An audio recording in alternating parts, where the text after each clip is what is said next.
Now, I want to talk a little bit about Resident Evil in a second, but before we do that, I want to talk about cyberpunk fiction, media, stuff like that.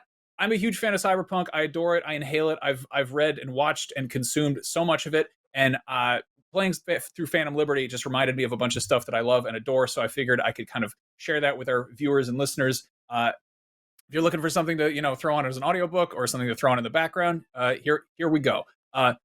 First things first. William Gibson, the so-called godfather of cyberpunk, wonderful science fiction author, a bit crunchy, a bit hard to get into. I highly recommend Burning Chrome, which is a collection of short stories which contains Johnny Mnemonic, which was then turned into a film. I think it was his first sort of thing in the Neuromancer universe that was published. But cyberpunk borrows so much from this. It's about somebody who's got like chip stuck in their head. They got data. They got to get rid of it. There's a bunch of other very weird kind of stories in there that are. I don't think they're all set in the same universe, but it's a similar approach to futuristic storytelling, and it's very cool. Johnny Mnemonic the movie is not a perfect movie by any means, but it is a fun watch. The one thing that I believe Phantom Liberty specifically borrows really heavily from this is they have a thing in there called like the Pit, which is basically a whole sectioned off city where there's the cops don't go there, people don't go there. It's a whole like it's its own little enclave. And this movie has that. And I think it's like Ice-T's up there or Ice Cube.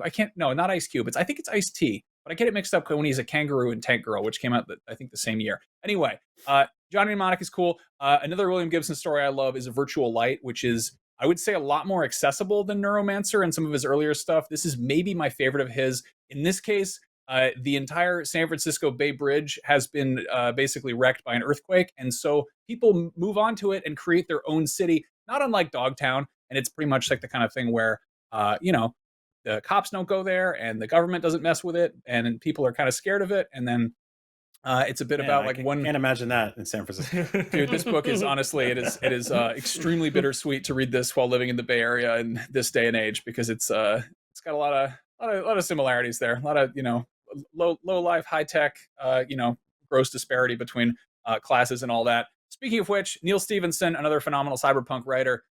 He's known very well for Snow Crash, which I highly recommend. The Diamond Age is one that the whole idea of the brain dance stuff in cyberpunk borrows really heavily from this, where it's people kind of doing like telepresent performances. This one is bizarre because it's very it's kind of Dickensian, like it's almost written like a Charles Dickens story about like Tale of Two Cities, that kind of thing, except it's in the extremely cyberpunk future, and there's a bunch of very very weird stuff going on, like a lot of interesting approach to technology. Basically, I think a girl finds like a hitchhiker's guide type device. It's like, here's how you survive in the world. Let me help you with everything, and then adventures ensue. But it's a good time. We touched on this for a second, but Escape from New York and Escape from L.A. John Carpenter's iconic Snake Plissken must break into New York City, which is now a prison, and rescue the president. That's the premise.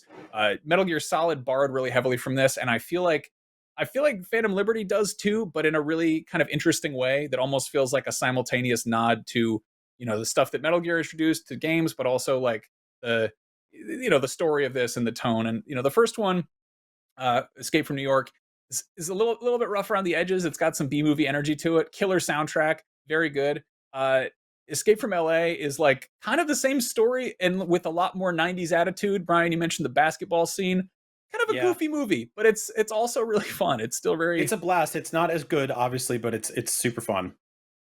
Moving on, Dredd, a much more recent movie that is just kick-ass. I feel like a lot of gamers have gravitated towards this, and everyone who does always says it's really good. It's just like The Raid, and it's very much like The Raid, except it's set in a futuristic cyberpunk based on the long-running comic series with Dredd, and it's a good time. I really like this movie. It is gnarly as hell.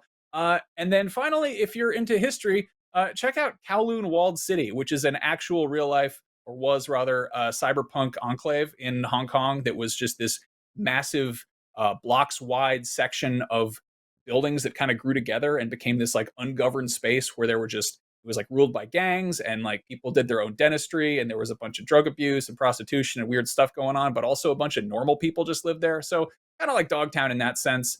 But it's one of those things that just, did exist in our real world that seems like something straight out of Blade Runner or Stray or whatever. But yeah, it's worth looking at. It was demolished in like the early '90s, so there's not really a ton of high res video of it, and also people weren't about to go crawling around in there with camcorders, but pretty cool. So there you go. Anyway, thank you for coming to my Cyberpunk TED Talk. That's some cool stuff to check out. There's lots more.